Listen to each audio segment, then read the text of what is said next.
Children continue to pay a heavy toll in conflict.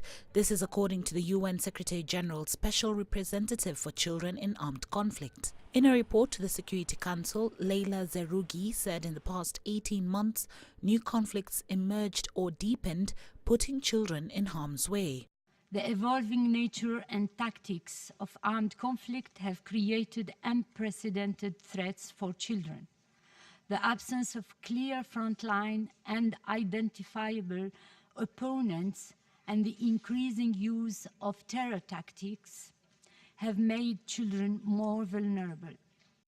She added that the majority of parties recruiting children are non-state actors.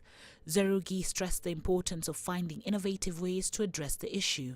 Also addressing the Council, the Under-Secretary General for Peacekeeping Operations said it was critical that peacekeepers were aware of their professional obligations to protect children. As part of the transition from AFISMA to MINUSMA, all AFISMA troops will be subject to pre-deployment training and vetting procedures, including the requirements of the UN human rights screening policy, so as to ensure that they meet force requirements and have the necessary skills to implement the mandate. Deputy Executive Director of the UN Children's Fund, UNICEF, urged warring parties that they neither position their troops among civilians nor target each other in the middle of villages, towns and cities. Second is the use of schools in military operations. UNICEF is deeply concerned by this. It poses grave risk to children and educators.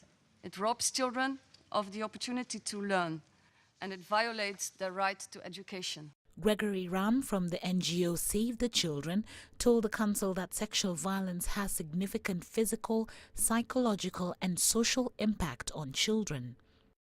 More action is needed to end sexual violence, including legal reforms and adequate funding to support child-sensitive and appropriate responses.